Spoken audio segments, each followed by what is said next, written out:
ఐగుప్తీయుల ఎత్తుగడలాగుంటుంది వాడి కుట్రంతా. వీళ్ళు ఏం చేశారో తెలుసా? ఇశ్రాయేలీయులు తమతో యుద్ధానికి వచ్చేటప్పుడు వాళ్ళకి ఆయుధాలు ఉండొద్దు. ఆయుధాలు ఉన్నా అవి పదును పెట్టే వాళ్ళని లేకుండా చేస్తే, ఆయుధాలు ఉన్నా మొద్దుబారిపోయిన ఆయుధాలు వాళ్ళకి యుద్ధానికి పనికిరావు.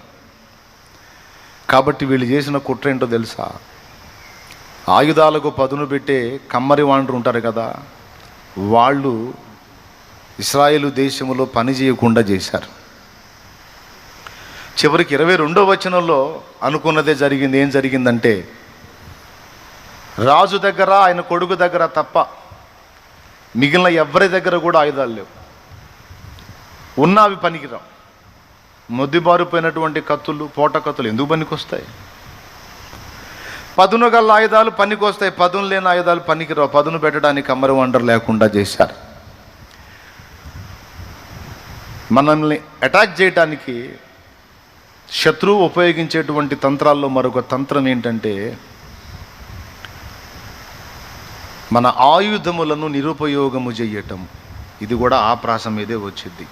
4వదిగా మీరు రాసుకోవచ్చు.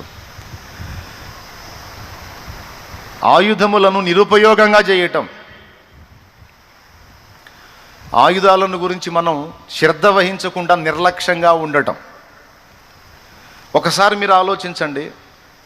కత్తులు ఉన్నప్పుడు, పోట కత్తులు ఉన్నప్పుడు, గొడ్డండు ఉన్నప్పుడు, 3 ముండ్లు గల కొంకులు ఉన్నప్పుడు, ఈ వస్తువులన్నిటినీ ఎప్పటికప్పుడు పదును చేసుకొని పెట్టుకోవాలా లేదా?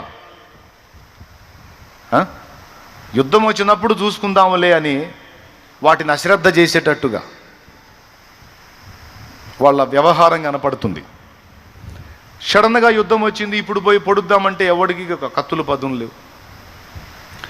ఇక పదునైన కత్తితో వాడు పొడిసేడు పొడిపించుకోవడం తప్ప ఈడు పొడిసేదేం లేదు.